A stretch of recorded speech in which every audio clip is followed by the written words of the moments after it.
আসসালামু আলাইকুম। আজকে আমি আমার হেয়ার কেয়ার দেখাবো। অলরেডি দেখতেই পাচ্ছেন আমার চুলের কি অবস্থা, চিরুনিও আটকে যায়, অনেক রুক্ষ হয়ে গেছে। যে চুল কাছে থেকে দেখলে বুঝবেন। তো আমি ভাবছি যে আজকে একটু স্পা করব, বাসার মধ্যে স্পা করব।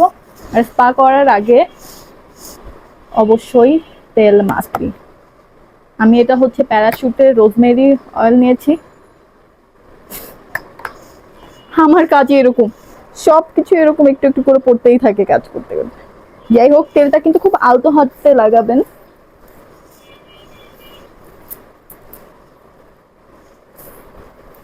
নরমালি আমি তেল লাগাতে নিজে নিজে পারি না, আমার যখনই হেয়ার অয়েল লাগানোর প্রয়োজন হয় আমি কোনো সালনে চলে যাই, কিন্তু সবসময় তো সালনে যাওয়া পসিবল না।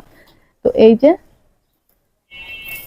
শিথা কেটে কেটে আস্তে আস্তে স্ক্যাল্পে মাসাজ করবেন।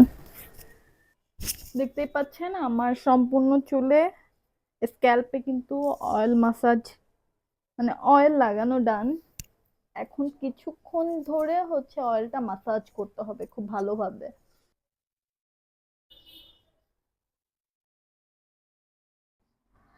আমার মাথায় তেল আমি আধা ঘন্টা যাবত দিয়ে রাখছিলাম, এখন ধুয়ে আসছি। আবার আমি অফ ক্যামেরায় আমার চুলটা ধুয়ে চলে আসলাম।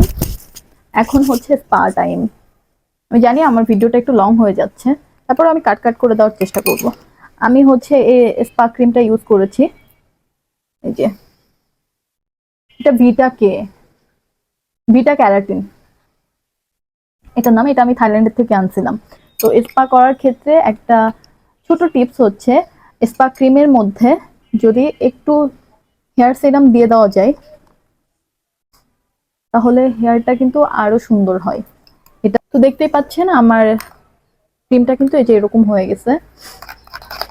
খুব ভালো করে মিক্স করার পরে কিন্তু এটার কনসিস্টেন্সি এরকম হবে। তো আমি আস্তে আস্তে আমার চুলে অ্যাপ্লাই করব, একদম গোড়া থেকে আগা পর্যন্ত, একদম সেকশন ওয়াইজ পুরা চুলে যেন খুব ভালো করে মিশে যায়, সেটার দিকে খেয়াল রাখতে হবে।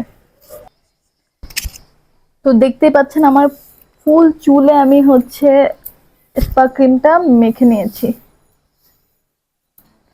স্পা লাগানোর পরে কিন্তু অবশ্যই চিরুনি দিয়ে আঁচড়ে নিতে হবে, তাহলে কোনো জায়গায় বেশি কোনো জায়গায় কম এরকম থাকবে না, সব জায়গায় কিন্তু লেগে যাবে। স্পা ক্রিম লাগানোর পরে আমার যেহেতু হচ্ছে কোনো স্টিম দেওয়ার মতো ইয়া নাই, পার্লারে যেগুলো থাকে, আমি হচ্ছে হেয়ার ড্রায়ারটা দিয়ে একটু হট এয়ারটা নিব আর কি।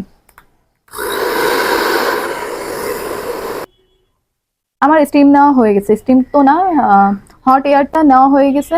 এখন আমি হেয়ার ক্রিমটা আমার চুলে রাখবো অলমোস্ট 30 মিনিট। 30 মিনিট পর শাওয়ার নিয়ে আমার চুলের কি অবস্থা হয় সেটাকে আপনাদেরকে দেখাবো। Thank you.